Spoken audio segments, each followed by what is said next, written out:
ఉదయకాల ధ్యానాలకు ఆహ్వానం.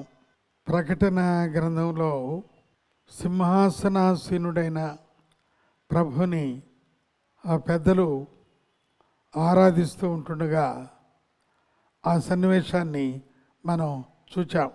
మరలా అదే ప్రక్రియలో ముందుకు కొనసాగుతూ ఉన్నాం. 4వ అధ్యాయంలో 10-11 వచనాలు.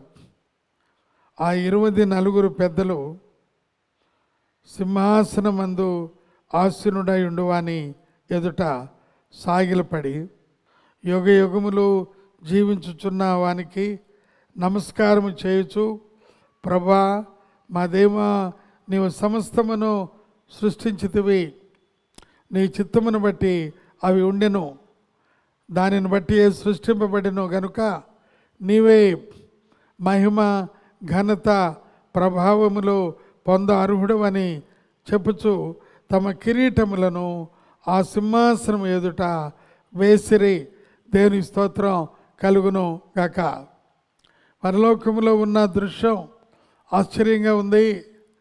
4వ అధ్యాయంలో పరలోకములో ఉన్న దృశ్యం అవి వివరిస్తే ఆశ్చర్యంగా ఉన్నది. పరలోకములో ఉన్న మహిమ, పరలోకములో ఉన్న ద్వారాలు, పరలోకములో ఉన్న ఆ యొక్క రహదారులు, ఇవన్నీ ఆశ్చర్యంగా ఉన్నాయి ప్రియులారా.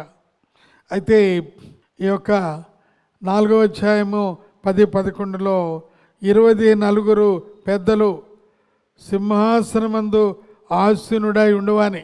ఈరోజు మనం గమనించేది కూడా పరలోకములో ఆ యొక్క కొరత లేని మహిమలో, అక్కడ ఆశ్చర్యకరమైన కాంతులతో సింహాసనాసీనుడైన క్రీస్తును వీరు గమనిస్తూ ఉన్నారు, చూస్తూ ఉన్నారు, ఆశ్చర్యచకితులవుతున్నారు, ఆరాధిస్తూ ఉన్నారు, ఆనందిస్తూ ఉన్నారు, ఆయన ముఖ వర్చస్సు చూస్తూ ఉన్నారు. అంతటితో అక్కడ చాలదు అన్నట్లుగా, ప్రభువా మా దేవా, నీవు సమస్తమును సృష్టించితివి. 11వ వచనం చివరిలో అంటున్నారు, ఆయన సృష్టికర్తగా ఆయన ఆరాధిస్తూ ఉన్నారు. నీ చిత్తమును బట్టి అవి ఉండెను. ఆయన చిత్తము పరలోకములో ఏ రకంగా ఉన్నదో భూలోకములో కూడా అదే రకంగా ఉండాలి అని వారు చెప్తూ ఉన్నారు. ఆయన చిత్త ప్రకారము మనం ఉండాలి అని. కనుక నీవే మహిమ ఘనత ప్రభావములు పొందార్హుడు. అక్కడ కూడా 5వ అధ్యాయంలో యోగ్యుడు అని అన్నారు. ఇక్కడ నీవు అర్హుడు అని అన్నారు. వర్ది, నీవు అర్హుడు ప్రభా.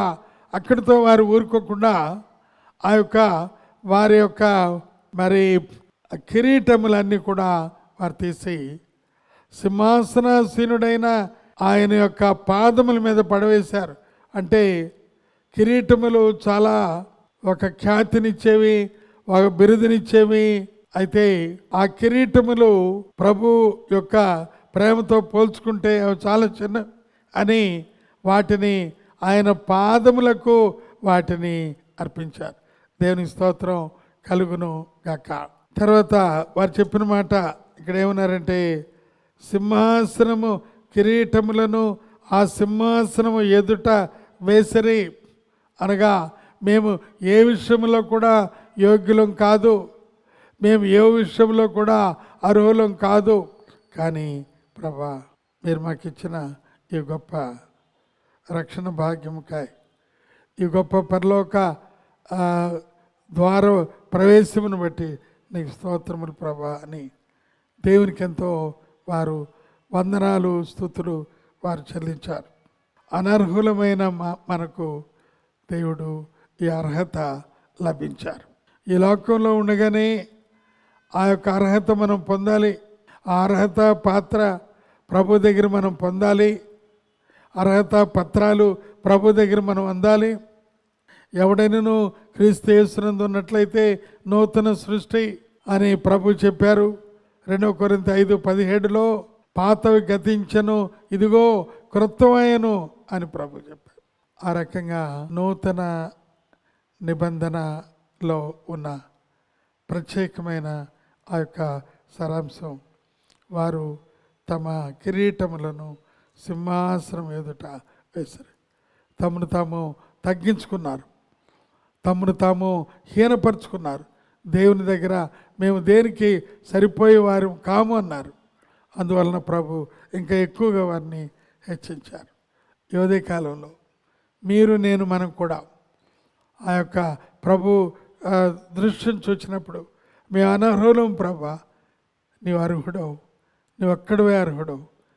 ఆ యొక్క అర్హత మీరు మాకిచ్చారు, నీకు స్తోత్రములని ప్రభుకి మనం కృతజ్ఞతాస్తుతులు వందనాలు చెల్లిద్దాం. దేవుడు ఈ కొద్ది మాటలు దీవించి ఆశీర్వదించును గాక. ఆమెన్. మహోన్నతుడైన మా గొప్ప తండ్రి, నమ్మకమైన మా దేవ, మా ప్రభా, నీకు స్తోత్రం నాయన.